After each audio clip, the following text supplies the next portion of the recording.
Welcome in to another episode of Building the Pride. I am your host, Drew, and I am joined, as always, by my co-host, Mike. Mike, how are you? Just as handsome as ever, Drew. How about yourself? I'm doing even better today than I normally am because we have with us analytics superstar Kent Lee. Is it Platte? Platte. Yeah, we Platte. actually use the E. Use the E. Gotcha. And the founder of the Relative Athletic Score. Yes, sir. So we are going to, Donkey Kong's in chat. Hey, man, what's going on? And we're going to be talking to you a little bit today about who you are, what the metric that you created is, and how it's used. And then, of course, talking about the Lions. So why don't we just start there? So you run RAS.football. And if correct me if I'm wrong here, you curate the mock draft simulator at Pro Football Network. That is correct. Yep. Been doing that So for I've 3 or 4 years now.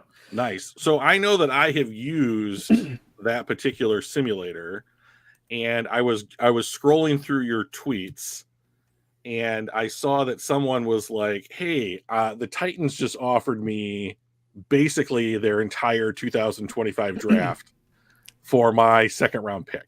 Mm-hmm. And you responded with, "Hey, that's good to know. We're going to get right on that and try and figure that out."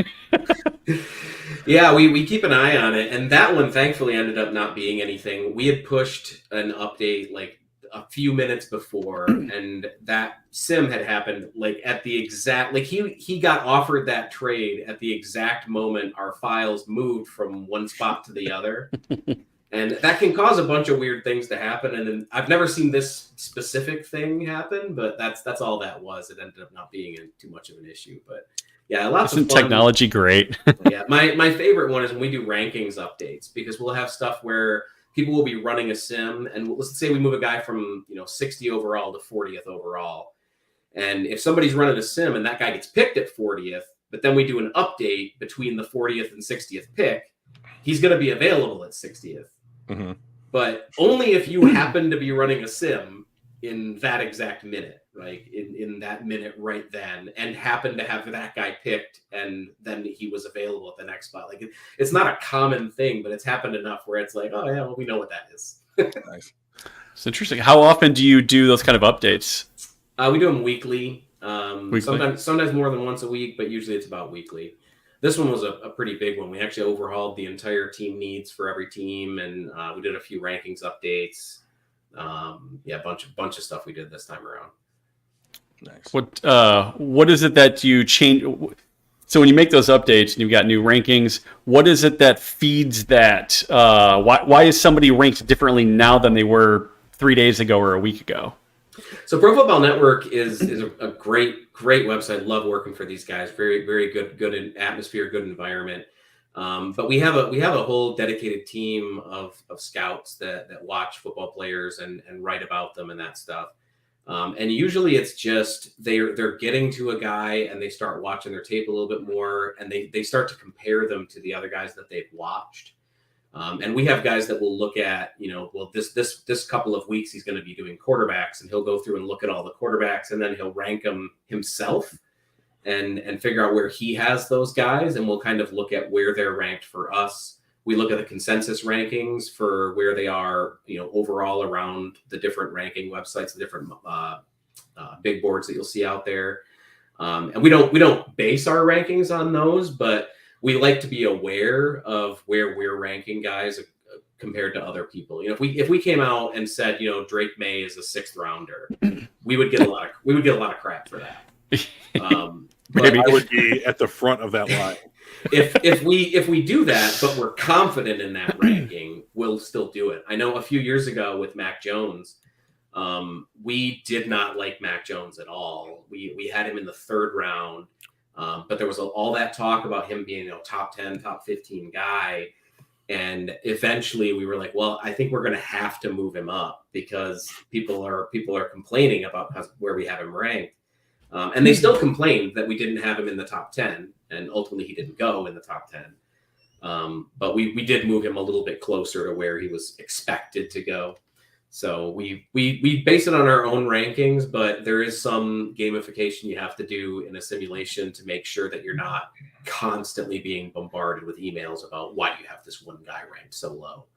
And you don't want to be like the public hater club for any player. Like, you don't want to be the people who are just like, no, we have him ranked low because he's terrible. And then that's your whole personality. We don't want to be those guys. Yeah, that's good.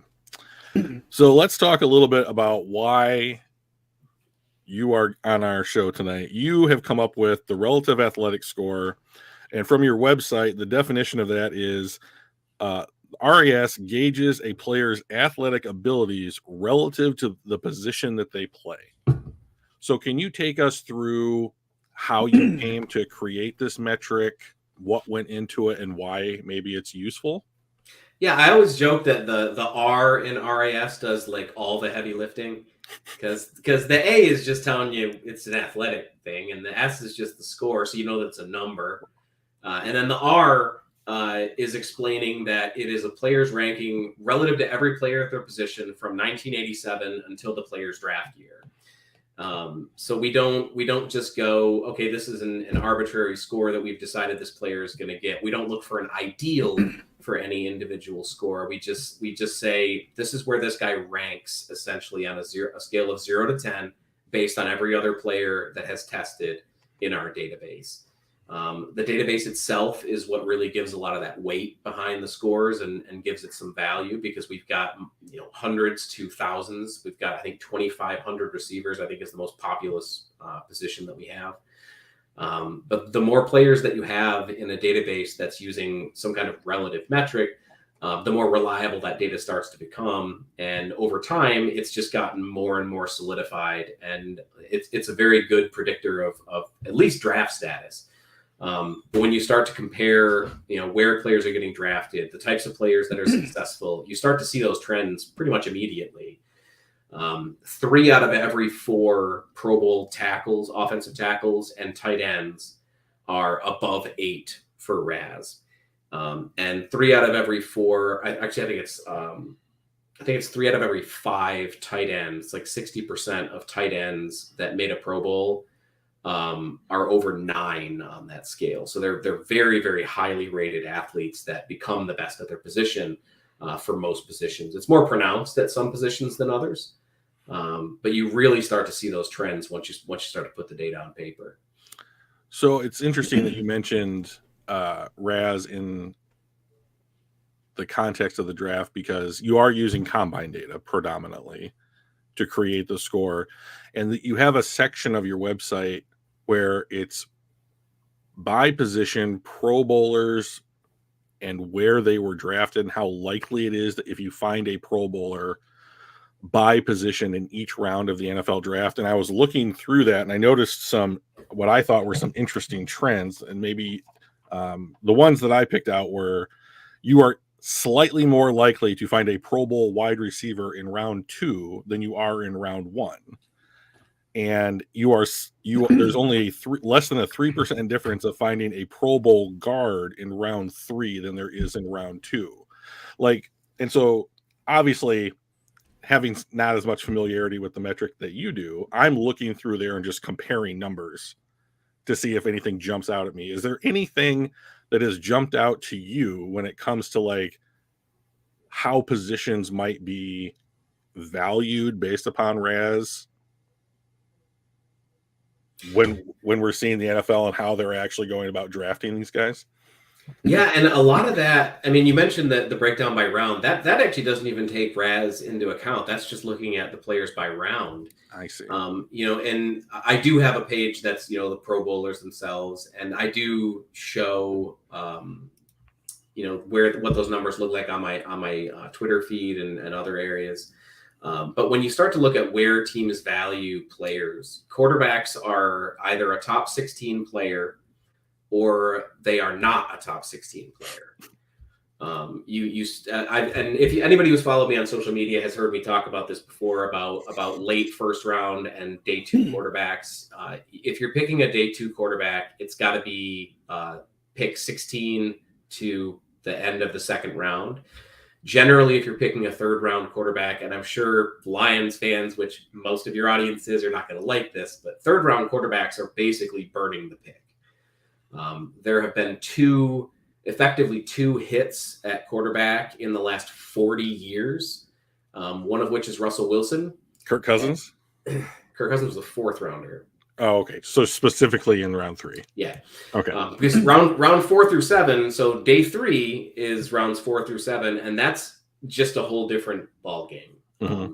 When if not just at quarterback, at any position.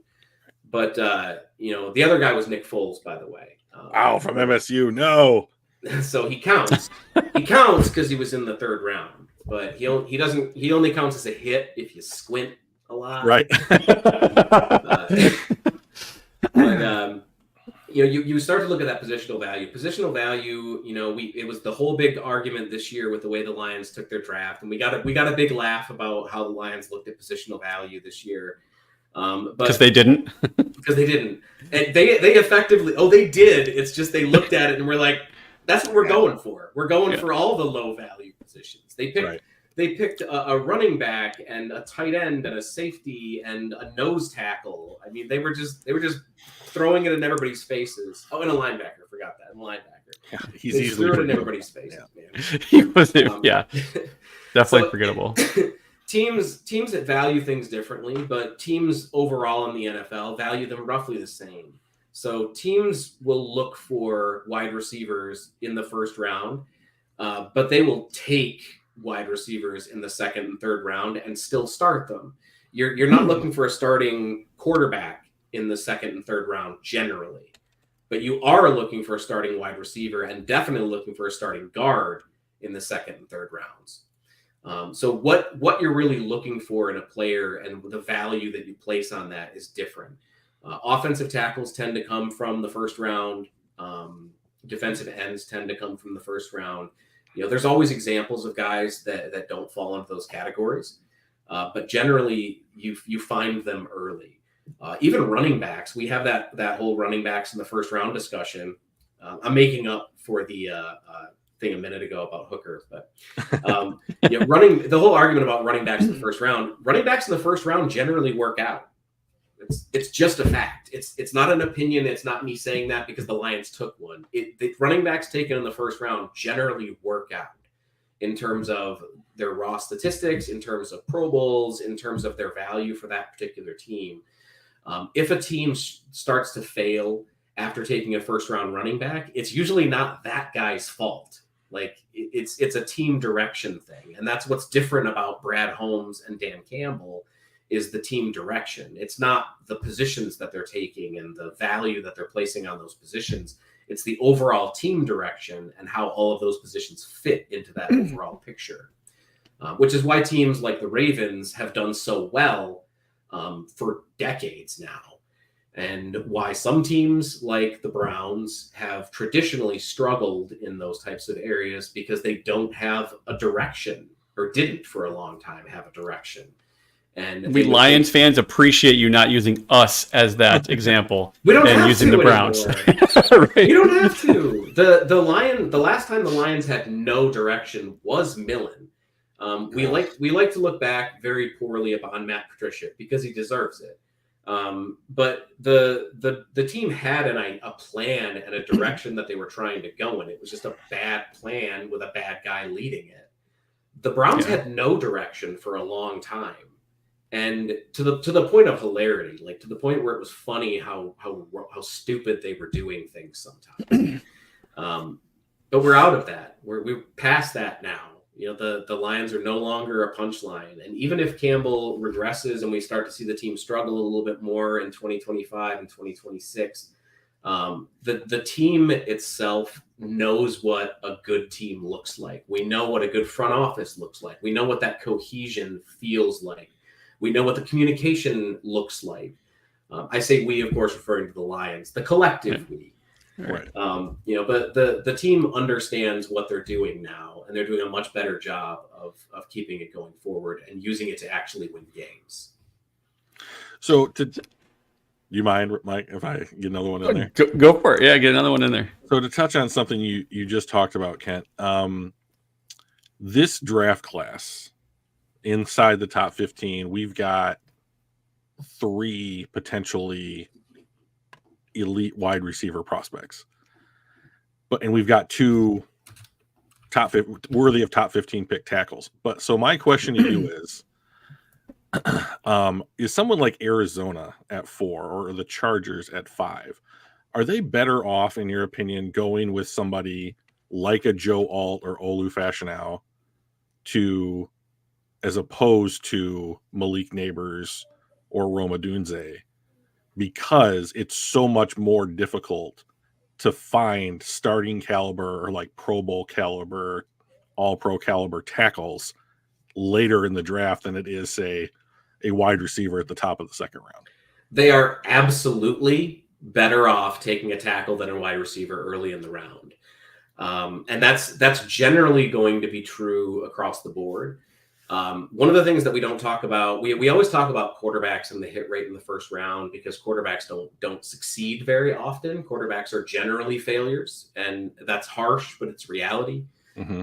Quarterbacks don't even hit 50% of the time. Wide receivers hit about 25% of the time in the first round.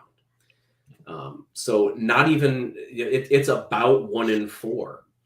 And you look at that and it sounds crazy, but 3 out of every 4 first round receivers will not have a good career. They're just not. So don't feel bad, JMO. It's okay. You're just one of many. So when I'm skeptical of a pick like Jameson Williams, for a myriad of reasons, but when I'm looking at it just from a historical standpoint, so completely irrespective of the player, just from a historical standpoint, that is a low probability pick, taking a wide receiver in the first round. And it's strange to me because of all the things that the NFL has caught on to, all these different trends that the NFL has found over the last few decades, that one has barely changed, and teams keep doing it. They just keep doing it. Do you work with NFL teams to tell that to them? Not NFL teams directly. NFL teams have their own scouting departments, and they have their own analytics teams. I have met with NFL scouts. I meet with NFL scouts every offseason. I talk with scouts all the time.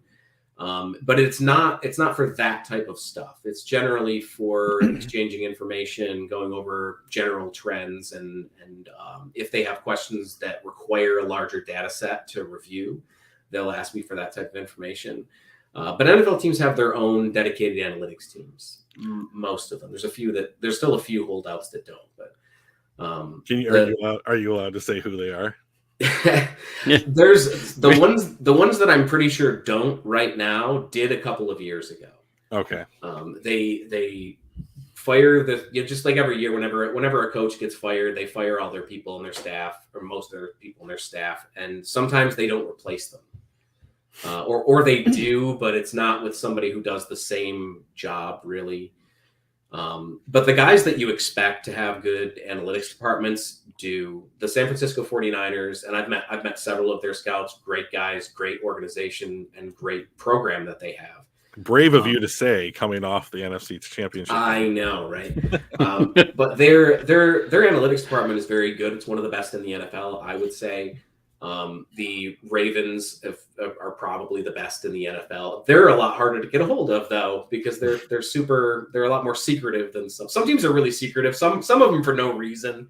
I remember one team that I used to go on a radio program with them every year, and they would censor anything that was negative about the players. Like, they would not let it air. And I always thought that was weird, because even if it was like something you were explaining as a way to explain a positive, if it was even remotely negative, they would be like, no, that's not going on. It's got to be Chicago. No, there's too much negative on Chicago that's out there. It can't be that. Sounds like something they would do. Yeah, but when you see some teams like the Packers, the Colts, the Eagles, it's impossible to look at the way those teams are built and not admit that they use analytics pretty heavily. The Colts they almost never take a guy who's not like one of the top athletes at their position. The Eagles have had the most athletic offensive line in the NFL for a decade. And the Packers, it's a running joke with the Packers where every player they pick is some RAS superstar. And it's just some teams, they use it a little bit more than other teams do. And some teams don't value it quite as highly. So it's a preference.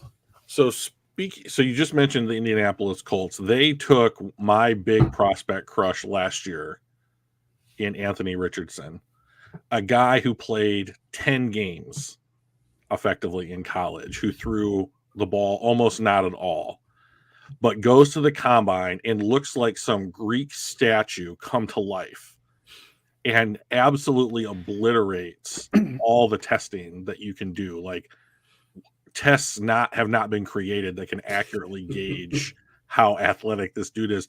And he hits a 10.0 on the RAS score. All right. So when you see somebody like Anthony Richardson hit a 10, that just means that there's no higher grade that he could be given. But like, when you see somebody like Anthony Richardson and like applying your metric to him, is there anything like to you that's like, I wish that I could go to 11 for some players because this guy could be an 11. Yeah. Do I need to start moving everybody else down a little bit so he can be a 10, right? That's actually what happens though. Whenever a new player hits 10, everybody else gets knocked down slightly. Okay. RAS is graded up until a player's draft year, but it's scored every year. So a good example would be another Indianapolis Colts player, Jelani Woods, that they just took the year before in 2022, who had gotten the highest score ever for a tight end. And then last year, Zach Kuntz got a 10, who went to the Jets in a late round. He's a later round guy. That didn't knock down Jelani Woods' 10 for RAS because it goes up until your draft year. But his all-time score, if you were to compare side by side between Zach Kuntz and Jelani Woods, Kuntz would be higher. Jelani Woods would be like a 9.98 or 9.99. So it actually does knock everybody down in terms of their all-time score every time you get a new 10. Guys like Anthony Richardson and what's his name, Jordan Willis, the defensive tackle that went to the Eagles the year before, those guys are insane level athletes. I mean, that level of athleticism is just not fair. And I always go to one of our favorite players. I'm sure you guys know exactly where I'm going with this one, but one of the best athletes, period, full stop, ever of all time, which is Calvin Johnson. But when you look at a guy like Calvin Johnson and the type of athleticism that he had, his worst test that Calvin did was a 90, I think it was 97th percentile. This is his worst test. So is he the all-time 10 at wide receiver? Oh yes, and he's got the highest score the highest average for any player at any position ever. He was a treat to watch. He was phenomenal. One of the most exciting players to watch at any given point. Very excited that we got to live through his career and enjoy it, And so how far back does this go? 1987 is as far back as it goes back as far as we can go for NFL players. Because the NFL Combine only started in 1985, reporting didn't really even start until 1987, and it wasn't very good. Reporting didn't get good until about 2005. It started getting better in 2000. It was about 2005 when it got a little bit more uniform and we started getting stuff a lot better. And now there's a glut of information. You can get a lot of that stuff yourself. And thankfully, sites like mine have been able to help with that too, making that stuff publicly available. So that was one of my questions that I had kind of as Drew was kind of peppering you earlier. Was like I know the data comes from like combines and stuff, but how did you get the data? Was that a database the NFL had that they provided you? Did you have to scour the newspapers and build the database yourself? Because you said you had a lot of people in that database. So I'm just kind of curious where that data came from originally. So multiple sources. The original data set I started building in 2013. I started like a little bit for like one-off stuff a couple of years before that, but 2013 is really when I started putting things together. This was the Le'Veon Bell draft, when Le'Veon Bell was being talked up as a guy who was unathletic because he ran a 4.6 in the 40. Never mind that he had a 6.75 in the 3-cone at 230 pounds. Never mind that most of his other tests were fantastic, and he was a phenomenal athlete in any measure. But gosh, that 40-yard dash, it was just that 40-yard dash. So he's not an athlete because of the 40-yard dash. It's so stupid. But right around then I started building that stuff up, and I got it from a number of different publicly available sources. Most of that information is publicly available. You just got to find it one by one and start accumulating that data. And then I started meeting with scouts and trying to network, and I was able to get 3 large caches of information. One of them I got in 2013. I got another one in 2014. And then I got a very large one in 2017, which is where I got a lot of my prior pre-2005 data.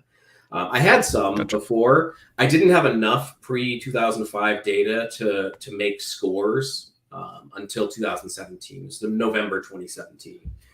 And then since that time, because I've been working in networking, I get the information from NFL scouts, NFL agents.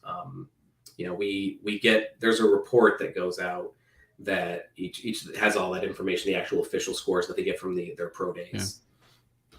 Interesting.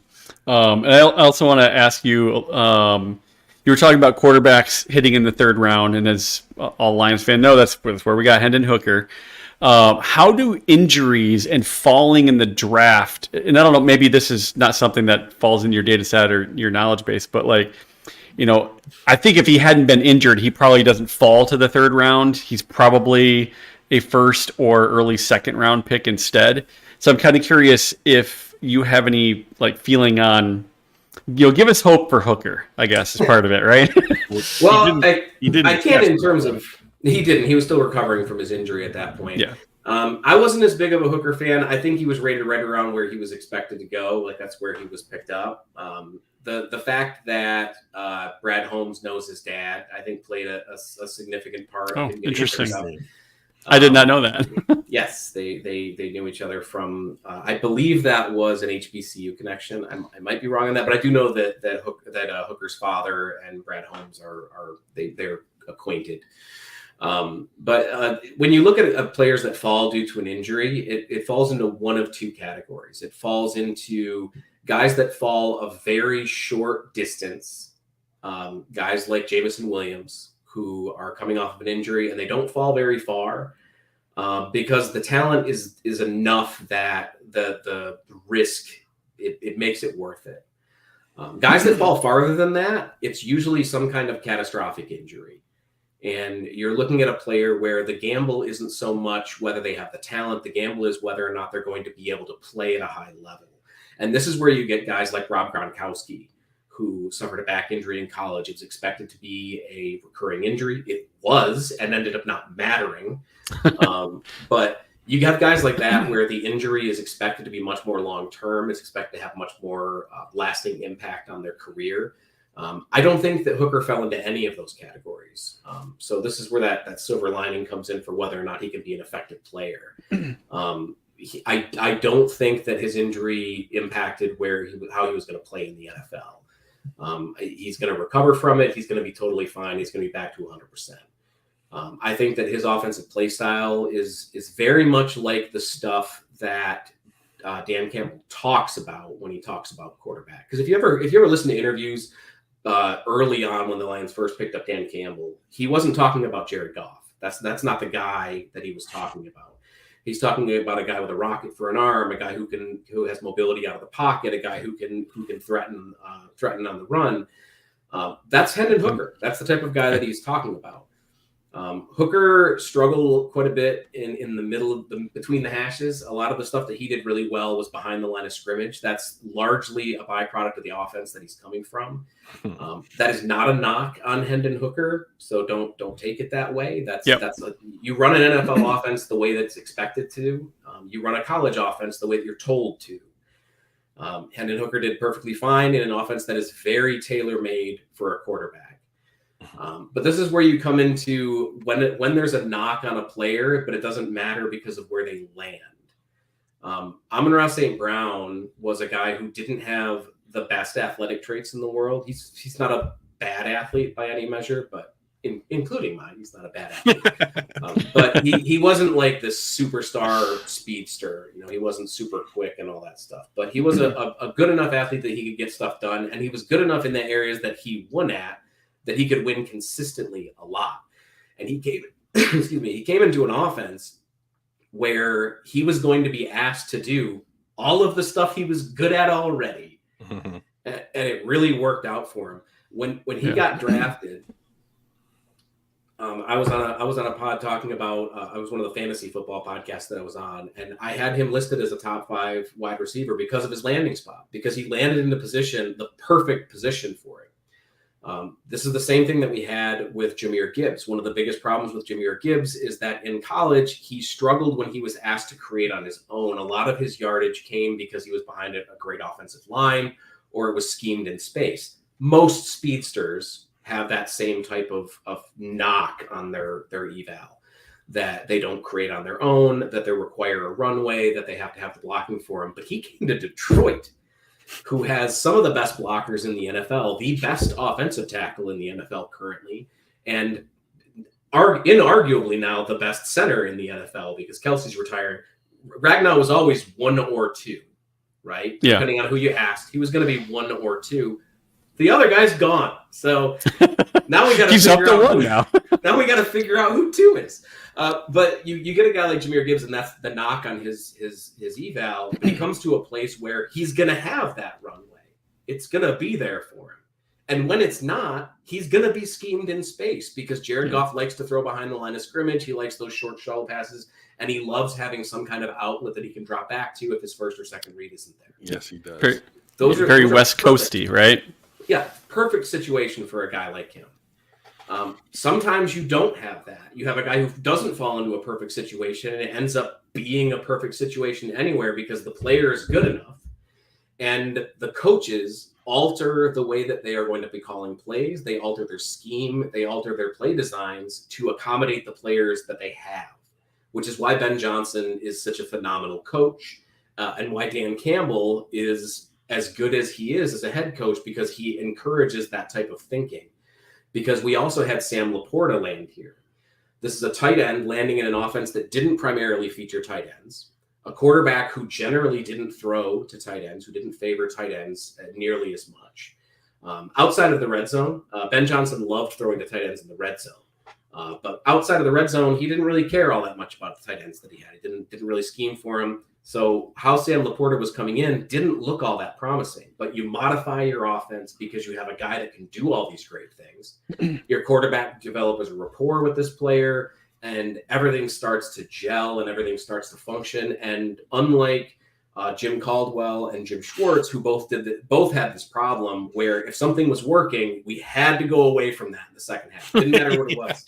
Right, because they're going to plan to stop it, so we got to do something different and surprise them. Overthink it, man. They overthink it. You know, we had games where we had Riddick and Ebron completely gelling in the first half. And they would have plays where they would go to Riddick and they would do those arrow plays that Riddick was so good at. And then Ebron would use the next play where they would fake that with Riddick, and then they would use Ebron to like run like a post or something, because all the defense is paying attention to the thing they just did, and they would go against it. And then they would never do that again for the rest of the game. That whole playbook was gone from then on. Ben Johnson doesn't do that unless he's planning on bringing it back for something else later. Like he doesn't go away from the things that are working because, the other team is going to start scheming for that now. He'll run with what works until it isn't working. Right. And then he'll find something else that works. He's already planned ahead. If this doesn't work, we're going to start doing this other thing. Yeah. But until they can prove they stop it, we're just going to keep doing it. Yeah. If it's working, keep doing it. Why wouldn't you? I love it. Yeah, we have a question in the comments there. It says, any sleepers Kent likes in this draft class? I haven't gotten deep enough to really dig into sleepers. I thought I had a sleeper at guard in Christian Haynes. That is not a sleeper anymore. Unfortunately, people caught on to how good Christian Haynes, and this is from UConn. I've actually Christy's favorite school. I've actually done a lot of work with the University of Connecticut, so there isn't a bias here, but I'm saying that so people understand that I've got some firsthand experience with some of the players and coaches there. But Christian Haynes is one of my favorite players in this class, and I'm just saying the Lions may have a position at guard where they need someone. And there are a few players that I would celebrate, and that would be one of those players. I was hoping I was going to like you, and so far the gelling has really seemed like, as far as me to you, it's going. I like mean guards, man. Yeah. It's just a thing, you know. It's when Quentin Nelson came out and they did an interview with him where they asked him what his goal was, and he said his goal was to go out every play and try to make the guy across from him regret having made the decision to play football. Didn't Buckus kind of mindset. And I've always loved guys that are like that, because it's different than a guy like Vontaze Burfict who's trying to like end people's careers. He's terrible. You know, if you can go out and be like, I just want to be so good that people will think I'm cheating. Yeah. Like, that's how good I want to be. Yeah. Those kind of guys, I always fall for guys like that. I will start getting some more after the combine. I know I'm going to have people that expect it's like, oh, you wait till the guys score well. There's always guys that don't score well. Not always. There's a couple years where I haven't had one, but there's usually guys that don't score as well that I'm still high on, that I'm still pounding the table for. Isaiah Likely, who's a tight end. They never work out. I was still pounding the table for Isaiah Likely. I love the player. I love the way that he plays. I like his attitude. He's had some success in Baltimore. Well, he's stuck behind Andrews. I mean, like, yeah, he's stuck behind Andrews. But you know, if he breaks out, I'm going to be so thrilled to have that post to post his bad score. Yeah, I'm be so thrilled to do that over and over again. I'm going to be insufferable. But I don't have one of those guys yet. We like Drew when Michigan wins. Yeah, right. So to kind of put this more towards a Lion-centric interview here, there's two kind of questions I'd like to pose to you. Guys that might be here in the combine's coming up here pretty quickly, and there's already been some risers up draft boards because of like the Senior Bowl and the East-West Shrine Bowl and that kind of thing. And I'd like to get your take on them. But before I ask about them, I'd like to talk about Broderick Martin, who was a third-round pick at defensive tackle out of Western Kentucky. The Lions traded up in the third round to acquire him. And when I was on your site, I was like, I'm just going to take a look at some of these guys here just real quick to see how they score. You know, and there's like Aiden Hutchinson, who's way up there on the RAS score, and a couple other guys that are just really athletic. And I get to Broderick Martin, and he's in red for stop, and he's got a 2.13 metric. So I went to his player page and I was looking at it and I was like, well, maybe he just doesn't have all the data. Like, not everybody benches at the combine. Nope, he did all the drills. You've got all the data in there. And here is a defensive tackle that the Lions traded up for when in a year they said that they were looking for athletes who apparently tested so poorly as an athlete that he gets a red indicator on like this metric. And then they basically redshirt him to teach him how to play football this year. So like, can you please give me some insight as to why I should be excited about Broderick Martin as a player in the Lions? So I'm going to start the worst possible way, which is explaining the things that aren't good about it, and then I'll segue. Whenever you have a player who's drafted in the first 3 rounds who does nothing as a rookie despite being healthy, it's a bad sign. If you have a guy who comes into a relatively weak group, position group, who doesn't see playing time, and they sign guys off the street to play instead of him, it's generally not a good sign. Those are not good indicators to start your career with. However, as far as his testing and the way that he's being brought on, Broderick Martin is not a defensive tackle. No. We need to start looking at positions a little bit more broadly, or less broadly, and start looking at them a little bit more granularly. Broderick Martin is a nose tackle. Nose tackles are built different. For nose tackles, most drills don't matter for nose tackles. We don't care about the 40-yard dash of a nose tackle, not because they're never going to run 40 yards, because they're never going to run 10 yards. Right.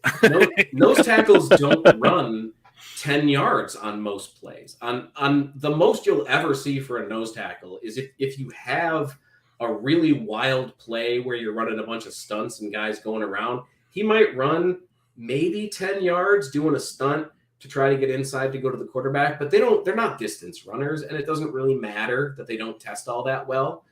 However, Broderick Martin had a 1.81 10-yard split, which is bad for a defensive tackle. For a 330-pound nose tackle, that's not bad. That's a pretty decent score.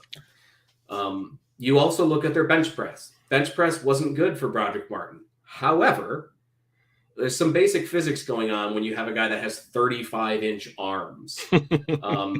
For those of you that don't know, the further a weight is from the center of a lever, the harder it is to lift things. If you have longer arms, it is more difficult to do the bench press.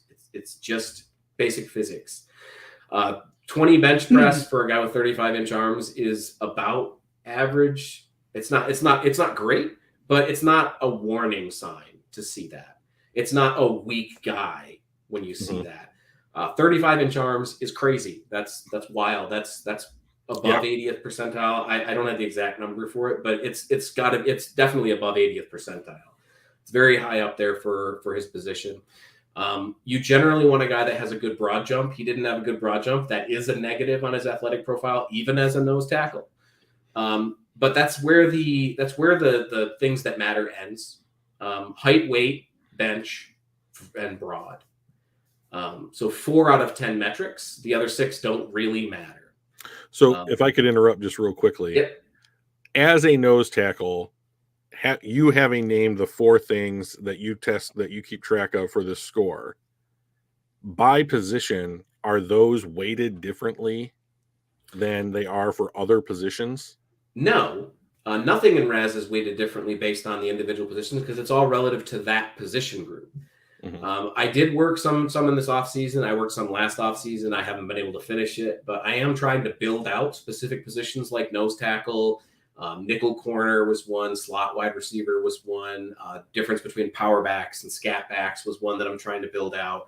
I am trying to build that out so we can get a better idea of what it looks like in those more specialized positions. I don't have that yet because it's a relative metric. I can't just do a little math and it's all good. I have to build out a database with existing players, and that's difficult because I was alive. I was alive in 1987. I was around. I was 4, but I was around. It's just I'm a slacker. I should have had it going then. Yeah, you should. I mean, I'm super disappointed. But anyways, I apologize. I interrupted you from telling me why I have hope in Brody. From an athletic standpoint, there's very little concern with his athletic profile, even though the number's not great. Very little concern. Snacks Harrison didn't have a good score. Most nose tackles that are good. Most good nose tackles don't score well. Yeah. Now, when a nose tackle does score well, it's notable. Derek Brown a few years ago had a 5.14, I think it was, RAS at the time. And that was a big knock on him for people because they thought he was this big versatile defensive tackle, nose tackle guy that could do anything. I didn't view him that way. I was very publicly aware that I didn't view him as that type of guy. I viewed him more as a nose tackle. And for that, his athletic profile was fantastic. Mm-hmm. A 5 for a nose tackle is wild. You don't get guys like that very often. When the Lions took Aleem McNeil, I was looking at him potentially as a nose tackle, and he was super athletic. Super athletic nose tackles are very, very rare. I celebrated the Aleem McNeil pick. I mention this every time I can because I think it's funny. But I actually left work at Pro Football Network because I have to cover the draft for the simulator. I actually left to go celebrate with the Pride of Detroit guys when the Lions took Aleem McNeil. I was so excited that they picked him. But some positions just take a little while longer to learn, and sometimes you're teaching a guy something differently than he did in college. And that could just be what they're doing with Broderick Martin, is teaching him to do things differently than he did in college. He wasn't a true nose tackle at Western Kentucky. He did do a bunch of different things. Maybe they were trying to specialize him to make him more dialed into that one thing that he's going to be doing. If a guy's a healthy scratch for a good portion of his career, it's generally either he's awful and they were just wrong. I don't think that's the case with Broderick Martin. Or it's they're trying something different and they're switching positions. They're doing something different with him that's going to take a little bit longer for that in a learning curve. He can't just be thrown into the fire because you're going to teach him bad habits for that position. Sure. He's a big dude and he's a very strong guy. He's very hard to move. They're going to put him in the center of that defensive line and be like, okay, this is your spot. Just keep it as your spot. You're done. That's all you got to do. Keep it as your spot. I'm hopeful for him going forward. I don't think there's too much to be concerned about at this point. We'll just have to see going forward. Okay. I'll give you one other reason, Drew. Oh, okay. Ready for it? If you Tom Brady. Okay. Tom Brady had a 2.74. There was no doubt. I watched every game that Tom Brady played. There was no doubt he was going to be a top. He was not athletic. He was not athletic. I thought you were going to say there's no doubt he was going to go down as one of the greatest of all time. Oh, he is. But Kent, on the other side of the Broderick Martin fence, we have a couple of guys in this year's class that have risen up, draft boards, so to speak, because of their performance at the Senior Bowl. And so I was on, your simulator as well. And like one of the guys that I thought would be an interesting pick in like the mid rounds was Darius Robinson, defensive end from the Missouri Tigers. And ever since his performance, he has now shot up board. So do you have prospects that like have movement, so to speak, that you're anxiously awaiting to see how they test? Or is there like a short list or something like that? Yeah, and he's one of them.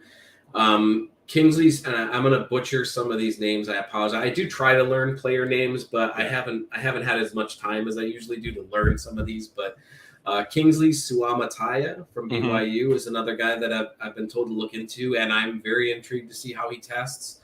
He's an offensive tackle. I don't think the Lions are going to be in a market for a tackle. They're certainly going to be looking at guards and potentially centers. But they're going to look at edge guys and interior defensive linemen. Guys like Darius Robinson with that kind of size kind of fall into both of those camps. Kind of like what they did with Zach Pascal, where they have a guy who can move inside and outside. I think that they're going to look at guys like him. What was another one that I was thinking of? Jalen McMillan out of Washington. A lot of the there's like a million Washington guys that are going to be at the combine. And excellent. But he's a guy that I've been told by two different people. One that says he's not going to test as well, and not as well as people think he is. It's one of those quick, not fast guys, was what I was told. I have another friend who's like, no, he's just twitchy in his movements. Like he's a bit jerky in the way that he moves, but he's plenty athletic. And those are guys I like to watch too. That we saw that last year with Jackson Smith and Jigba, where I felt like I was going insane that whole draft cycle with him, where all these people were like, he's going to test like garbage. He's such a terrible athlete. I was like, who are you watching? Yeah, you can't watch Ohio State and think that Jackson Smith and Jigba is not a good athlete. It blew my mind. He had some of the highest athletic testing or agility testing for any player in history. And the argument before that, this is actually exactly what happened to Aiden Hutchinson. Aiden Hutchinson, where it's like, oh, he doesn't have that athleticism to be able to do it. And then he puts up one of the best cone times of any defensive end in history. You get those and it's just like, sometimes you're like, wow, we all should have seen that coming. And sometimes you legitimately are surprised by guys like that. Montez Sweat a few years ago when he had I think it was 7 flat 3-cone. That was stunning if you had watched him play, because you never saw a guy that could bend all that much. And I believe now that a lot of that was because of how we were kind of scouting him. We want our pass rushers to be bendy. James Houston, not a bendy guy, super explosive. So he can make it look like he's bendy because he beats his guy so hard that he doesn't have to turn the corner. He's already there. Like he just barrels over the curb and gets to where he needs to get to faster. But if you're not looking specifically at those athletic traits, they can look very similar. Golden Tate's actually another one that I bring up every now and again because Golden Tate had terrible agility testing. Where did you ever notice that when he was playing in the NFL? No. Because sometimes guys just don't test the way you expect them to. NFL tests are hard. Like, you got to practice these things specifically for months leading up to the combine to test well in some of these things. Specifically, the agility drills. That's why a lot of guys skip them, because there's so much prep time you have to do. Is that a red flag then? No, I don't think it's a red flag. NFL players skip drills for a number of reasons. We're not in a position to presume what that reasoning is. I presumed the shit out of Kayvon Thibodeau when he left the combine in his draft class. We can guess. A lot of times, though, it's just that it doesn't matter as much. It can only hurt them. Even if they score well. Look at what happened with Jackson Smith and Jigma. The big argument with him was he's not going to have good testing. He blows the agility testing out of the water, but he doesn't run his 40. Right. And then when he does run his 40, it's good. But his 10-yard split wasn't, and that's the only thing people focused on for weeks. Right. Sometimes it's just too much hassle. Sometimes they just don't want to. I mean, Calvin Johnson didn't want to test. He just decided the last minute he was gonna, and then did everything and blew it out of the water. Sometimes guys just don't want to, and then they don't. Sometimes they don't want to, and they do. Sometimes they want to, and they do poorly. DK Metcalf didn't need to do his agility drills. As much as people made a big deal about DK Metcalf's agility drills, he didn't win with agility. Like, it didn't matter to his style of play. Right. So the fact that he tested poorly there didn't matter to the people that were making decisions in the NFL. Yeah, if anybody has seen the clip of DK Metcalf chasing down Buda Baker a year or two ago, that is the exact definition of what Ken just said. Yeah. If a guy doesn't use a thing, why do you care about that thing? Mm-hmm. So a couple of questions on this. So how do you get data on the players to go, I can do nothing but hurt my value or my draft position by not meeting expectations, almost like it's a stock, right? Like, oh my gosh, we got earnings reports. It wasn't as good, so the stock goes down. Like, how do you get data on those guys? So if a guy or do you just test, not? Yeah, if there's a guy that doesn't test and they just don't test, then I don't have data on those guys. If there's a guy who is preparing for the NFL draft and he happens to go to a gym that I work with or that I communicate directly with, I can usually get a good idea of where they're at. Mm-hmm. But I don't post any of that because that's a violation of the agreements that I have with people. It's not ethical for me to do those sorts of things. I will talk about guys that I expect to test well because I'm told, yeah, just fucking blast it, whatever. We don't care. When Tariq Woolen tested, so that was 2 years ago, 3 years ago, whatever it was. 2 years ago. I had a whole thread about how guys just don't run sub 4.3. It's not a thing that happens routinely, so you shouldn't expect it. And then one of the guys that I trust implicitly with the way that his guys test was like, bad time for that post, man. He's like, I have 3 guys that are gonna break that, and all 3 did. So sometimes guys are very forthcoming with that information, and you have to take it with a grain of salt because their entire job is about getting guys to test well. So when they say, "Oh yeah, these guys are all going to test well," I love these guys; they're going to test great. You got to take it with a grain of salt because they have a vested interest in that guy testing well, right? Yeah. But if they're right and they're accurate with those types of things, you give it a little bit more gravitas when guys like that say things to you and explain this guy's going to test really well, and then you take it a bit more seriously. And the same thing would be true if they said, I don't think he's going to test well, but I generally don't get that type of thing. People don't talk about it when their guy's not going to test well. Yeah. So I got one other quick question, then Christy had a good question in the chat. So how do you change the math per se if a player decides not to do certain things. Like, oh, I'm not going to run the 40, but I'm going to do the bench press, or I'm going to skip the bench press, but I'm going to run the 40. Like, how do you change that to go, all right, well, you did 7 of the 10, so like the scores aren't going to be perfect. How do you factor that in? So all the metrics are weighted equally based on the drills that the player did. There's a minimum that a player has to complete for a player to get a score, which is 6 out of the 10 drills. If a player does 6 and then doesn't do the remaining 4, they're still going to get a score, and it's only going to be based on those 6. So that can work in a player's favor. We see that with guys that skip the agility drills. You mentioned Kayvon Thibodeau. We've had guys that skip the agility drills all the time. Myles Garrett. Bradley Yeah, Chubb. he didn't turn out very well. Bradley Chubb is another one, guys that didn't do the agility testing, and they still do just fine. But it didn't count against them. And you have to make a decision at some point about how you handle that type of stuff. I get asked every year in some way, shape, or form, is there a penalty for it? I don't penalize players for it. I think it would be unethical to do so. As I said, there's a million different reasons why players would or would not do a drill. To assume that it would be a bad test is doing the players a disservice. To assume that they would have done well is also doing the players a disservice. So I don't do that either. I just weight the metrics that we do have. That does tend to give a benefit, I think, to players more than a negative. We do see players that get a negative. Jordan Reed is the only tight end with a RAS below 5 who has ever had a 750-yard receiving season since the year 2000. He's the only guy, and we all know that Jordan Reed was hurt at the time and was hurt his whole career. Yeah. He only had a below average RAS though because he only did 6 drills. He skipped both explosion drills and the agility drills, and I think he would have done well enough in both of those areas to get his score much higher.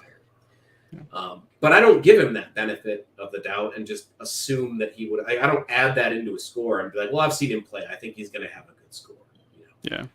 I say that, but I don't change his score because of it. It's you get what you get. He looks like an agility dog out there. I'll give him a 9. Yeah, exactly. Because I've seen the opposite happen a million times. Right. Yeah. And then Christy, I don't know if you want to take Christy's question. Drew. Yeah. So so I read this question. I want to put a little bit of a spin on it. So she asked, how common is it that a player may play more than one position? If so, how would they land in RAS? So the way that I want to kind of put a little spin on this is when you talked about Lee McNeil and you said like his score was like a 5.1 something. For a defensive tackle, like a 3-tech defensive tackle, like maybe that isn't fantastic, but if you put him at nose, it might be elite, for that kind of position. And so that isn't necessarily like you're taking him and asking him to play like something that is totally outside of his skill set, like cornerback. But like within the position group, there are different roles that you can be assigned to, like an defensive end or edge rusher, defensive tackle or nose tackle, outside corner, slot corner. So like when these guys score and you figure out what their score is going to be, is there anything that jumps out at you that's like, oh, this guy played outside at Louisville at cornerback, but he's certainly going to be a slot corner in the NFL? Yeah, so I still don't have those built out yet, but what I do now for guys, specifically tackle and guard comes up a lot, wide receiver, running back comes up a lot, defensive tackle and edge comes up a lot. And what I do is I just switch the positions and look at where they fall, and I guess that they would be somewhere in between that. And I will post both cards. I will post them at each position when I post it on socials. You can actually change the position of any player right there on the player card. Right beneath the card, there's the option to switch positions. Or if you want to look fancy, you can make it have nice Lions background, make it look all pretty. Bunch of little things that you can do with the cards on the page. But I'll look at a player from multiple positions, and when I have those more specific positions built out, I'll be doing the same thing. When I have positions like nickel and nose and all that stuff built out, the base position for a player is still going to be corner or defensive tackle or whatever. But I'll have that extra data set that I can also look at and be like, here's what he looks like as a nose. Here's what he looks like as a 3-tech. Here's what he looks like in all these specific positions compared to that group, to see if there's a significant difference. One example I'll give is for free safeties and strong safeties. Those are still separate positions as far as the NFL is concerned. So I treat them as different positions when I score. However, functionally, there's not much difference between the two. From an athletic standpoint, there's not much difference between the two. Same thing with center and guard. That whatever differences they are have it's very small. I did the averages for Pro Bowlers. This would have been probably a year ago now, but I did the averages for Pro Bowlers, and I think the difference between the average guard and center was like 2 inches or something in height, and pretty much nothing else. But you look at those differences, and it's like, well, it's not that big of a deal. But people want to see that. People want to see what that looks like. So I try to provide that as an option on the page, and if people ask for it, I'll generally show it. Not during the combine because I'm busy. Yeah. But like after the combine, I'll gladly go through and switch positions up, and people can do it right on the cards themselves. So we've been talking for an hour, and I know that you were fighting off a little bit of an illness. So how are you feeling? You ready? Can you go? I'm feeling pretty good. I'm running a little low on tea. I might have to step away for a second to refill my drink, but I'm doing good otherwise. I hear you there. So I guess more towards a Lion-centric question here is, have you noticed any, as a Lions fan, knowing what you know, in regards to this metric, like, can you help me identify any kind of trends that like Brad Holmes or Dan Campbell is going to go for in a player in a draft class in a free agency setting to help me be able to be like, I don't think they're gonna go for that guy, but I think this other guy over here, that's exactly what they're looking for. Yeah, they generally avoid guys that don't score well. Obviously, we talked about Broderick Martin, and I explained why that's kind of an exception because of the position he plays. But generally, they avoid guys that don't test well. They have made it a focal point to be more athletic on the offensive line. The types of players that they brought in have been more athletic. Penei Sewell was extremely athletic for his size, like ridiculously athletic for his size. He was very athletic for just an offensive tackle in general, but for his size, he's a ridiculous athlete. And that was a very obvious decision. That was something that they decided they were going to do. Dan Campbell talked about getting faster at the receiver position. They drafted Amon-Ra St. Brown, who's not a fast guy. But every other receiver that they picked up was a speed guy. They got guys that were fast all over the place. They got Jameson Williams. They got Khalif Raymond. Josh Reynolds is a pretty fast guy. I don't think he's as fast as he was when he came out, obviously, but still a pretty fast guy. They went out of their way to become faster at the wide receiver position because of the type of offense they were trying to run. We see that with their defensive line. They want to be explosive and quick on the defensive line. They don't care as much about a guy being fast, but they do want them to be explosive and quick. They don't really seem to care all that much about the cone drill for offensive linemen, which isn't super common. Most teams will at least not make a focus point of that. That would be the shuttle drill that most teams focus on for offensive linemen. But a close second or third is usually the cone. Lions don't seem to care about the cone all that much when it comes to their offensive linemen. Not really sure why that is, but it doesn't seem to be a thing that they care about. I would just listen to what Dan Campbell is saying. Every coach has coach speak. They say things that they mean. They say things that they don't mean. But when he talks about the things he wants to do, he's generally telling the truth. Okay. He's generally saying exactly what he means. I mean, I mentioned that he talked about the type of quarterback that he talked about wasn't Jared Goff. It was Hendon Hooker, and that's the kind of guy that they picked up. They picked up a guy with those athletic traits, that type of arm. So big question then. We are going into 2024 as the final season on Jared Goff's contract. Are they extending him? I believe they are. And for people that follow me, will know that doesn't come from a position of love from me. I'm not. But I think that they're going to extend him. I think that they're going to give him a moderate extension. They're going to give him an extension that makes him feel comfortable. But I do believe they're going to continue to try to find somebody to take over for Goff. I don't believe this offense is Jared Goff's offense. the way that this offense ran was as good as they could do with a guy like Goff. This offense is not as good as it could be. Interesting. Think about that for a minute. I know, this offense right? was really good. Give that exact same offense, no change in offensive structure or offensive play calling, but put a guy back there that has some wheels, and Like those types of routes that they run with Amon-Ra St. Brown, where he's that outlet. He's no longer just an outlet guy. He's also the blocker for when the wide receiver comes in there or the quarterback is able to run. And I've seen him block. He kills people. Oh yeah. So No block, no rock, right? Yeah, that's the kind of stuff that they expect to do. You get a guy like Jahmyr Gibbs who can do all that stuff with that runway. You get him on a speed option or a rollout where you can roll a guy out one way or the other.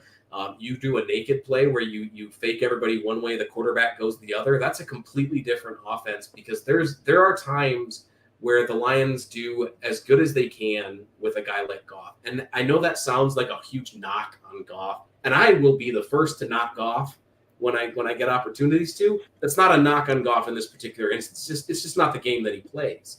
You know, Tom Brady wouldn't be asked to do that stuff either because he's not that guy either. Right. You know, but you can do so many different things with players with better traits, and I think that's what the Lions want to do. I think that's what they're trying to build. They're not even there yet. This team. That's what's so different about this Lions team versus Lions teams we've had in the past. They're not done. This isn't the final product. This isn't what we're building towards. Now we're going to maintain.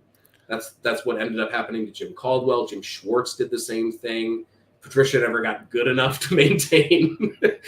But that's always been an issue is they get just good enough, just good enough that it's acceptable, and they're done. I don't think the Lions are done. I think they're going to extend Goff and continue a succession plan.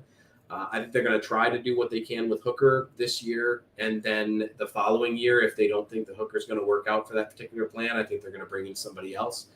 I would love to see them draft somebody else and try to grow them behind Goff. So I want to throw a name at you to get a reaction because I've been, for whatever reason, like in the back of my head, this guy's been sticking as like we carried 3 quarterbacks on the roster last year. Yep. So we have 2 third-round picks, and I know that you said, Bert, light it on fire. Yeah, light it on fire. So, assuming that you, I know where this is going. I don't think that you do, buddy. Spencer Rattler from South Carolina used to be the quarterback at Oklahoma. Lost his job to Caleb Williams.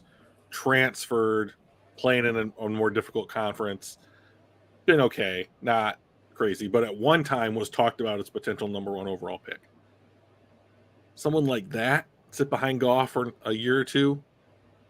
Is he? I don't think that Rattler would be the guy. He's got good enough traits. Who do you think would be the guy? I'm not even sure for that particular area. I've only started looking at the higher up guys, so I'm like Caleb Williams through Rattler. Actually, Rattler's the last guy that I would have ranked with the guys that I looked at. Where do you have Rattler? 1, 2, 3, 4, 5, 6, 7th. Okay, yeah. Not too bad, not too great either. About in that 3rd round range. Yeah. I don't rank guys by round, just so you know. I mention it because that's kind of where I have him ranked numbers wise, but I don't put quarterbacks in the 3rd round. It's a death sentence for me. Yeah. But I've watched Caleb Williams, Drake May, Jaden Daniels, JJ McCarthy, Bo Nix, and Michael Penix. Mm-hmm. And then Spencer Rattler. I've watched a couple other guys. I've watched some Jordan Travis. I've watched some Sam Hartman, who I love, but no. I've watched Joe Milton. I've watched Austin Reed and Devin Leary, Brennan Armstrong, but I don't have nobody that I'm really looking at like that. Okay. Bo Nix and Michael Penix would be if you didn't have the injuries and age concerns, but they're also probably going to go higher than they should, in my opinion. I am going to text you 1,000 questions, by the way, from this point forward. So just to let you know that's happening. All good. So, are you suggesting that they should draft a quarterback this year before they find out what they have in Hooker, or see what they've got in Hooker with OTAs, preseason next year, and then consider drafting somebody else the following year if they don't think Hooker's where they want to be?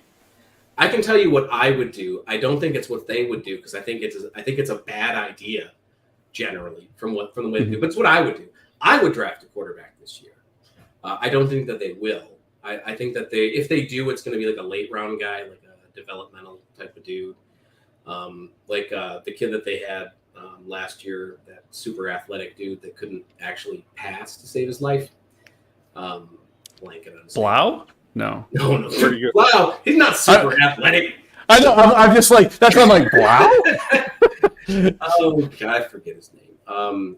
Adrian Martinez. Oh, sure. Yeah. Oh, yeah. Yep. K-State. We forget about him because he's not really a quarterback. Right.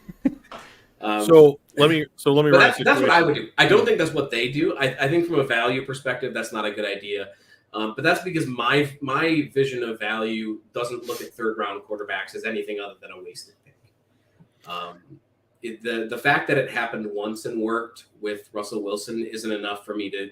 I think that if you pick a guy in the third round, you have watched his tape and you said he is not good enough to be a first round pick.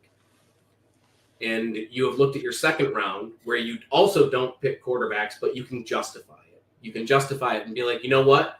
He's good enough that he probably should have gone in the first round and he didn't, but I'm going to pick him anyway because I think I can develop him for a year. Maybe he's got this one thing that I think I can develop with him, or he's got just enough that I think I can go. You work with that. If you draft a guy in the third round, you don't think he's a first round pick, or you would have taken him in the first round.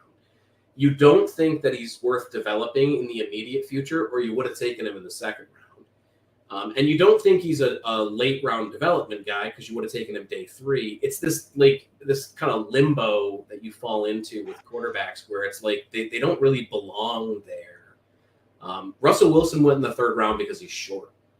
Yeah. That won't happen again because Russell Wilson happened. But that's why Russell Wilson went in the third round. It wasn't because he was in this limbo. It's because he was short and teams were scared. Teams are perpetually scared. I don't think that Brad Holmes and Dan Campbell are scared. No. I think that they are very willing to take a risk on a player that they like, which is why, like, if they did draft a quarterback, it will be pandemonium among the Lions fan base. I will be ecstatic if that. You will. Well, Mike and I were screaming all last year leading up to the draft, like, oh, if Richardson's there at 6, if Richardson is there at 6, yeah, you got to do it, right? Yeah. So I have another question. I'm just brimming with questions for you. Jameson Williams, we gonna get him a second contract? Do you think he's no, we're not gonna get a second contract. I don't think so. Not based on his play so far. So I'm saying this now. Obviously, if he breaks out next year, it's a totally different discussion. So I was looking at like target distribution from Goff a couple weeks ago, and it's St. Brown by a mile. Laporta's clearly the number 2 target. Josh Reynolds was 3 with almost like 70 targets. And like Williams is sitting there like in the 40s or maybe low 50s. And I'm thinking there's not enough passes available in this offense to develop him. So you don't draft Jameson Williams if you're planning on Goff. Goff doesn't throw deep passes well. Right. He's not a good deep passer, and he doesn't throw off script well. He doesn't do the things that make Jameson Williams a useful receiver well. Jameson Williams is a very small speedster, and small speedsters generally don't do well at all. They generally break, and they just generally don't have very good NFL careers. It's the fail rate for NFL receivers, like I told you, is very, very high. It's a massive fail rate. And for small guys, it's even higher. And teams are trying to capture that Tyreek Hill magic. But Tyreek Hill is a bundle of muscle. He's not little. He's short. Yeah. Jameson Williams is very slender. And you can do some things with a guy like that if you have a quarterback who can get the ball to him.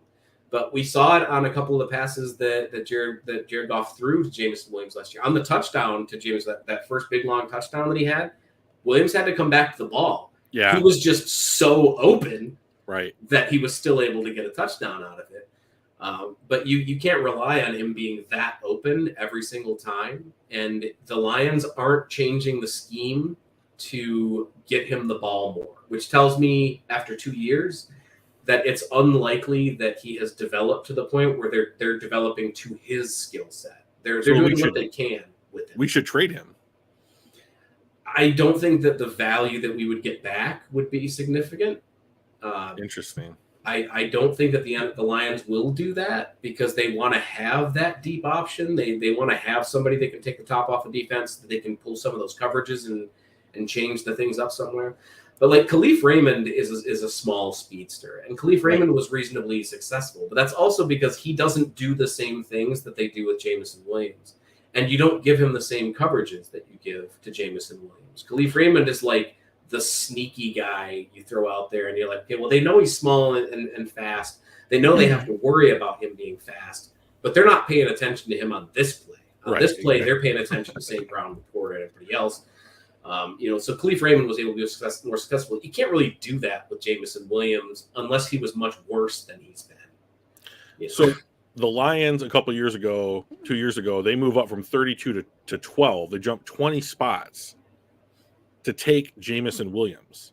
So if this isn't like, they knew he was hurt, that he wasn't going to be able to play for a solid chunk of his rookie season.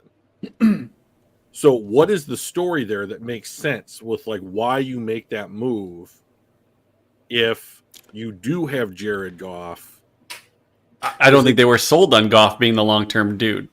Was that? And so then what?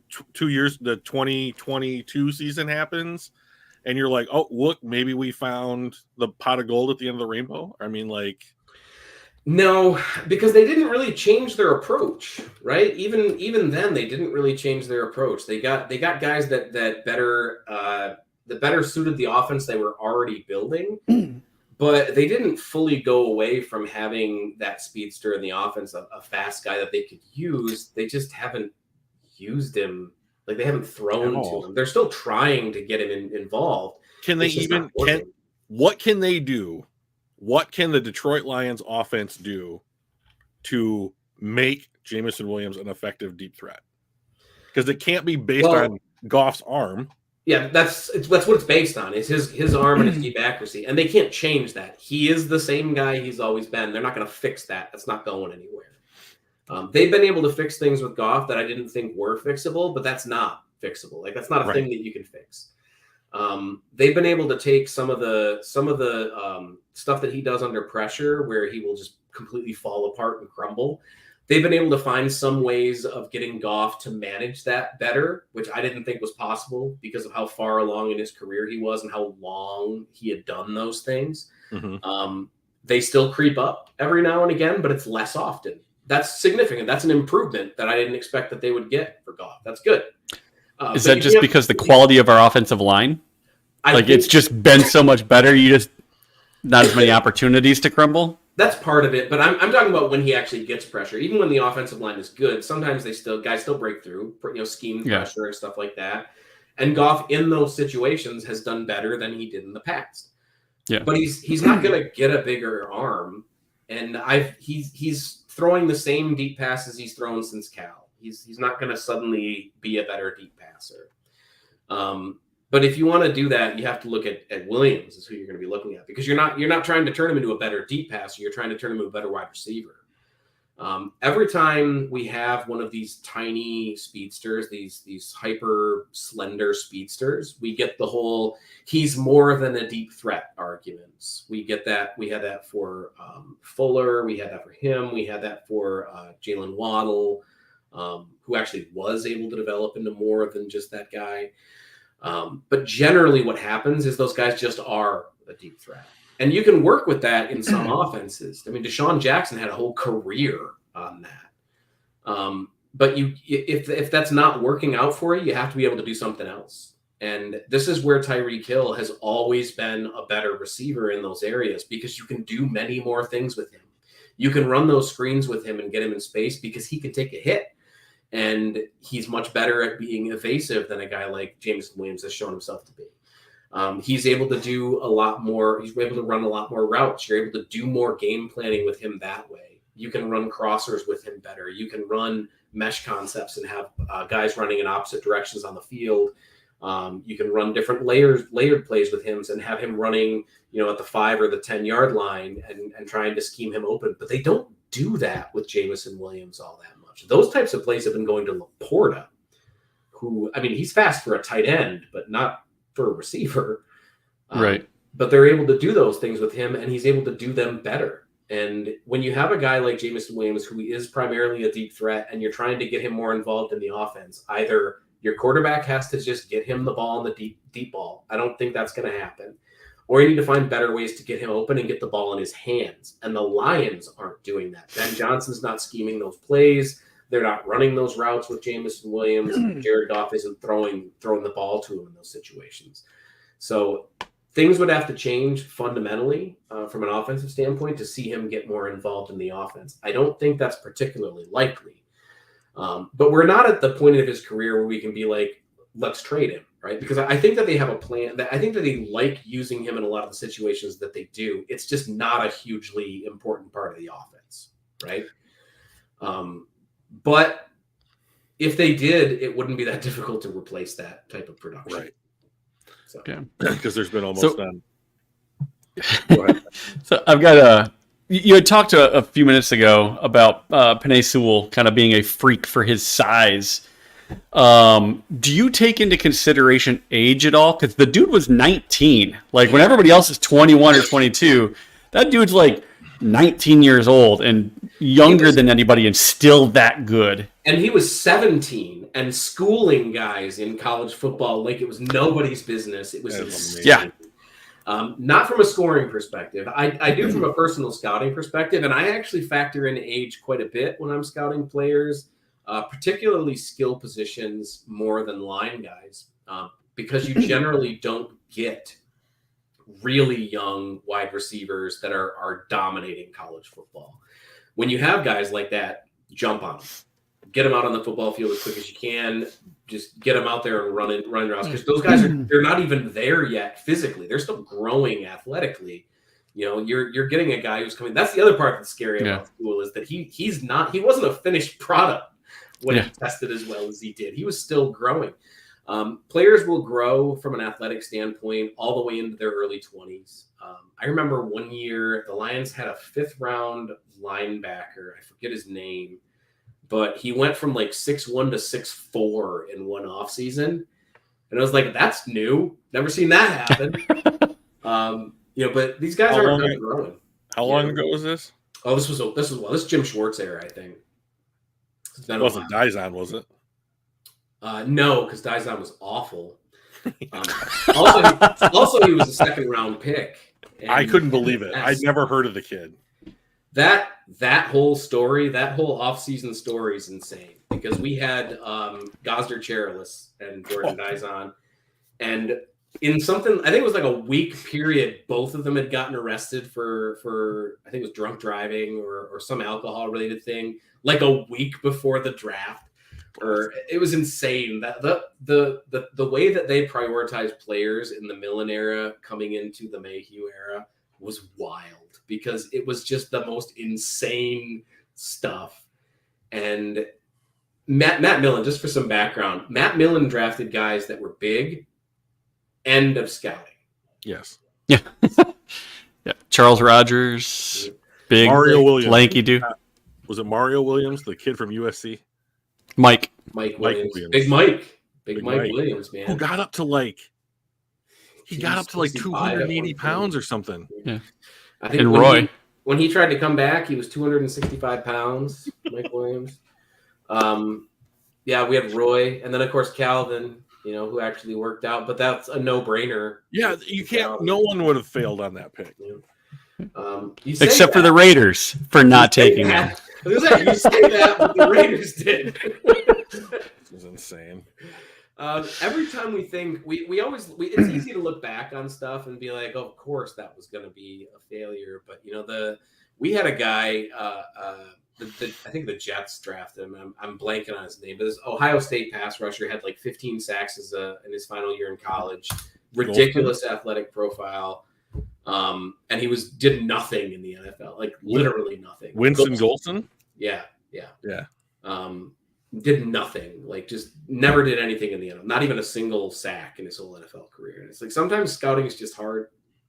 Well, he went to Ohio State. So, Kent, we're getting close to an hour and a half here, and so the one thing that I would love to get from you before either we wrap up the show or move on to something else is, what are you looking for realistically from I know we haven't done the combine, free agency hasn't hit, the Lions released Tracy Walker earlier today. What are you looking for realistically from this team in the 2024 season? Is it too early to formulate an opinion on that yet? It always is before free agency. You can never really decide. But the Lions are under Brad Holmes. The Lions have shown that they are fully willing to double dip at a position if they feel like they want to. And Brad Holmes seems like that's ideal for him to double dip at a position. They took multiple defensive tackles in 1 year. They took multiple cornerbacks in free agency this past season. They took multiple skill positions this draft, and they're totally willing to just put all their resources into one bucket to try to fix a thing. And it has been working for them because their scouting department is good. Brad Holmes is a good decision maker, and because the coaching is willing to use players to their strengths. So I would not think of the draft as we have this need, I have filled this need, I am moving on to another need now. Lots of people approach it that way. They do, and a lot of simulators will do it that way, where you pick a thing and then it removes it from your team needs, and then you continue on. So I've been guilty of that for 15 years. So please explain to me how I should be looking at it. So when you have a team like this, you're not looking at it that way. You're looking at it to, is that need fulfilled? And the answer to that is not yes until the draft is over.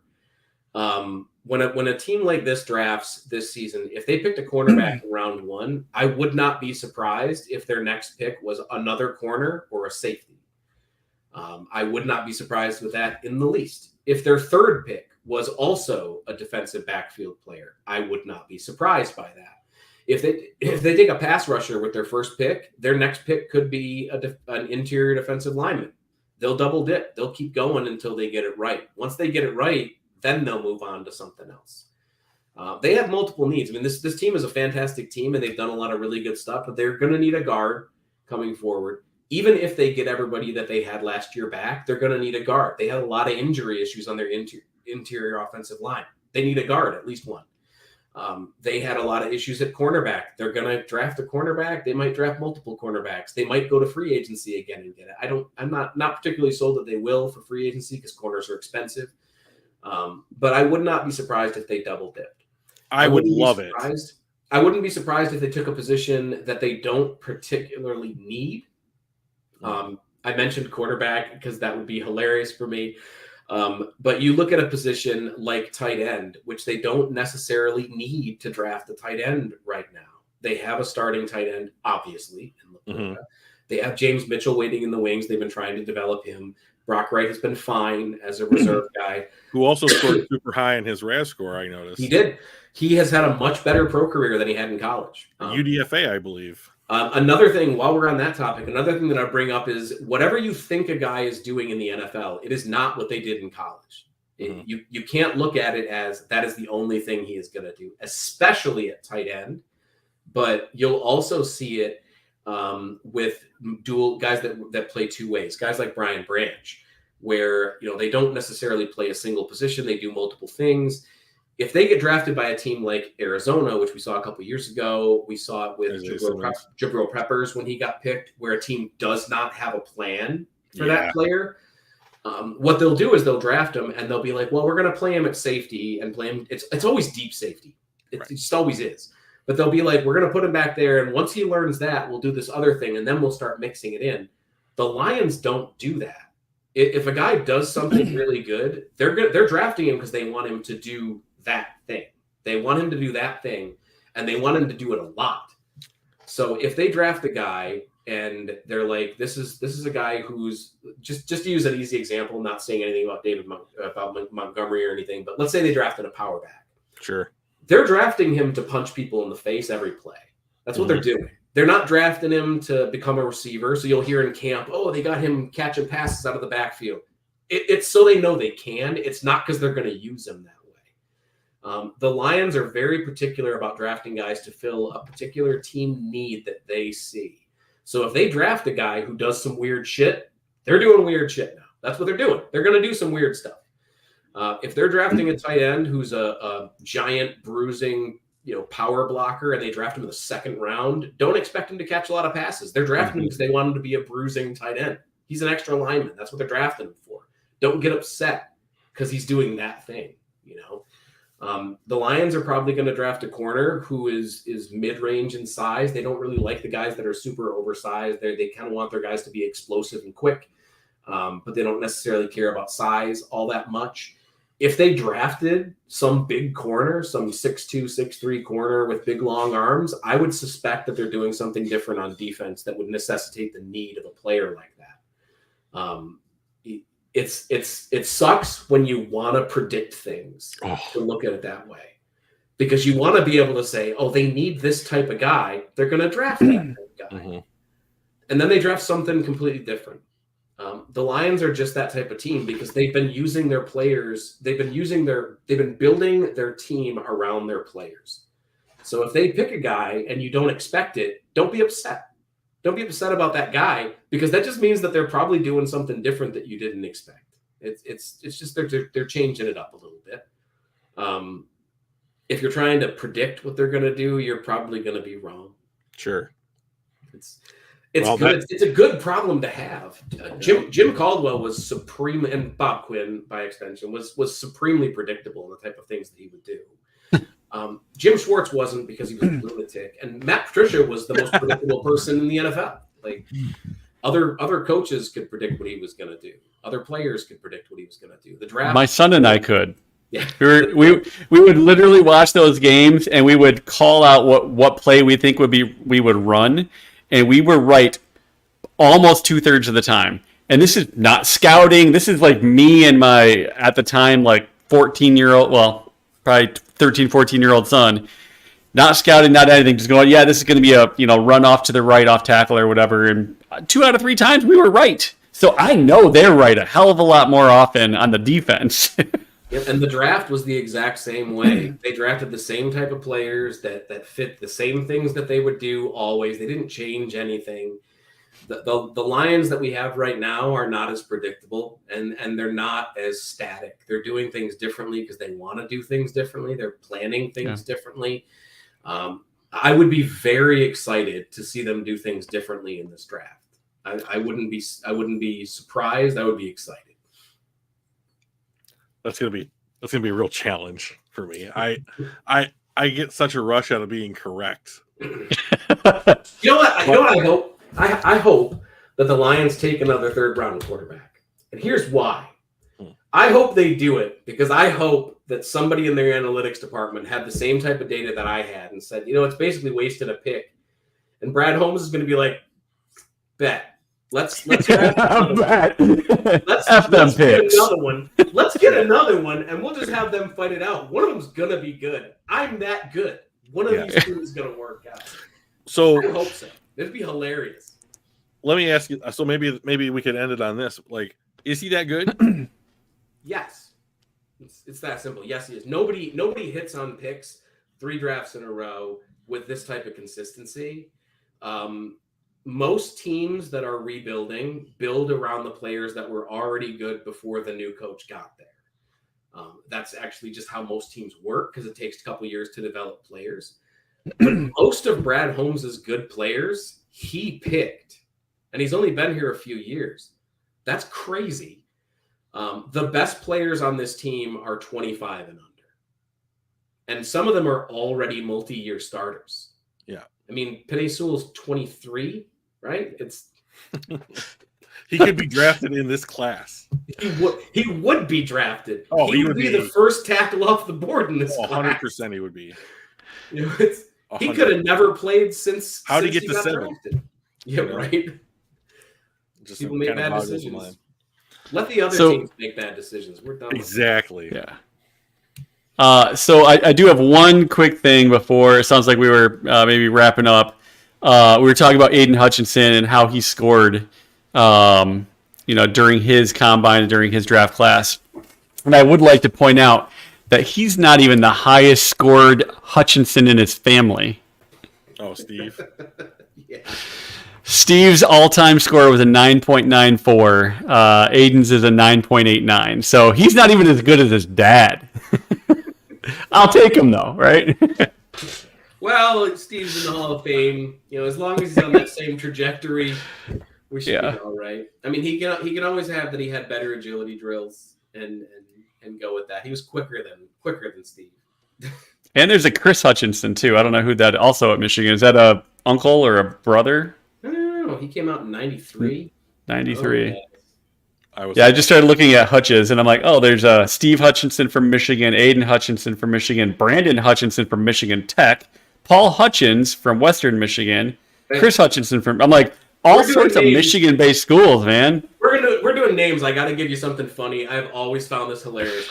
Search Josh Allen on my site because it's hilarious to me. I always get a laugh out of this. There are 3 Josh Allens. All 3 of them had a higher than 9 RAS, every single one of them. Because we had, obviously, Josh Allen, the quarterback, Josh Allen, the pass rusher, and then there was a center that came out of Louisiana Monroe some years ago. Being named Josh Allen is a big boon. You got to go with that name. If your name is Josh Allen, those are some big shoes to fill. Wouldn't bet against you, Nope. And you have to go to a school that's no one's ever heard of, or like, oh, you're a basketball school like Kentucky, or you're Wyoming, which I didn't know Wyoming had schools. I just thought, Louisiana Monroe, I've never heard of. Isn't Wyoming also a basketball school? I mean, not as big as Kentucky. I don't know. But I mean, we've got Frank Gore. We've got Frank Gore Jr. coming out this year. We've got a lot of juniors and the thirds and things like that coming out this year. We're going to feel very old. I wish that Frank Gore had played until his kid came out. That would have been hilarious. What, Ken Griffey Jr. and his dad, didn't they both play? Yeah, I think so. On the same team, yeah. Yep. Yeah, and Gordie Howe and his kids, Mark and Marty. Yeah, all 3 of the Bosa boys had a RAS over. I think the lowest one was Joey, was 8.9. Nick was 9.44. The dad was 10. He was a 10 when he came out back in '87. It's a lot less notable when you do it in the '80s because there were so few players. He was like number 1 of like 30. Barry Sanders was only an 8.57 all time. I think I have to wonder, like, what's going on there? Did he just overperform? Here's the thing, though. If you actually go to his player page, Barry it's actually 9.2, but I don't have his splits. I don't have the official splits from 1989 for a lot of players. So his splits would have moved his score up, and he didn't do agility testing. At least we don't have recorded agility testing. And tell me those would not be insane. Oh, yeah. Those would be the 10.0s, or where you wish it was an 11. Yeah, that's... By the way, during the chat here over the last hour and a half and change, I threw a couple links into the chat. One to RAS.football, one specifically to the Pro Bowl study that you had, and then just now to Barry Sanders because he is the GOAT. He is. Love Barry. But people can also find you on Twitter. You're at MathBomb. Yep, at MathBomb. I'm MathBomb Raz on Threads. I'm going to be posting on at least 3 platforms this year. I'm going to be doing it on Twitter and Threads and Facebook this year, which is also MathBomb on Twitter, on Facebook. I mean, I'll be doing all 3 of those this year instead of just Twitter. I've always just posted on Twitter. I'm going to be doing a little bit more this year in terms of my scheduled posts, which are what goes on during the combine and post combine. I'm going to be.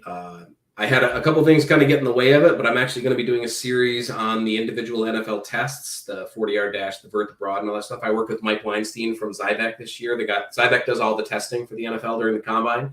Mike Weinstein is I think he's the founder of it, but he's the main dude over there. But I worked with him about how those tests are done. I'm going to be doing some educational content about how the individual drills are conducted and how we can be sure of how accurate they are. What the difference between a pro day 40 and the combine might look like and why we see some of those differences. I'll be putting out a little bit more of that. I had planned on doing that way back in October, had some roadblocks and been dealing with some stuff since then, but I do plan on picking that up post combine right around the time we start hitting the pro day circuit. So we'll be seeing some of that too. Might even do some TikToks, not 100% certain yet, but doing some more stuff. 100% do it. Yeah. If I'm going to vote for anything, I would vote for you working with Stephen Levitt and Stephen J. Dubner from the Freakonomics, and like they've got a series of books all on some of the really interesting like analytics and economics of different things that you would never thought of. I would love to see a collaboration in one of their books with you and some of this football stuff. That would be a wild synergy. That was one of the first like math-centric books I read in my life was Freakonomics. Read that in high school. I think it was high school. Might have been right after high school. It was a long time ago. I was a much better looking dude with a much worse mustache. That mustache is fantastic. So, Kent, I really appreciate you coming on the show. You are a big deal, and I was excited to talk to you, and it was everything that I wanted it to be. I could probably talk to you for another 3 hours, and we'll probably try to over Instant Messenger at some point here in the near future. So I really want to say thank you for coming on. It was a real thrill, and maybe at some point, if we're lucky enough, you'll decide to come back on the show. Absolutely, man. Had a blast. Love talking to you guys. Love talking football. Love talking Lions. Obviously, I enjoy the topic, and you guys have been a blast. You guys have been very gracious hosts. Look forward to being on here again. Excellent. Awesome. Love to have you. Cool, guys. All right. Well, we will catch everybody, a week from today, Tuesday, 7 p.m. I believe, correct me if I'm wrong, that is day one of the Combine next Tuesday. So the offseason is in full swing, and we'll talk about what happened in day one Combine next week. All right. Fun stuff. All right. Thanks a lot, guys. Appreciate it. Later, guys. All right. See ya.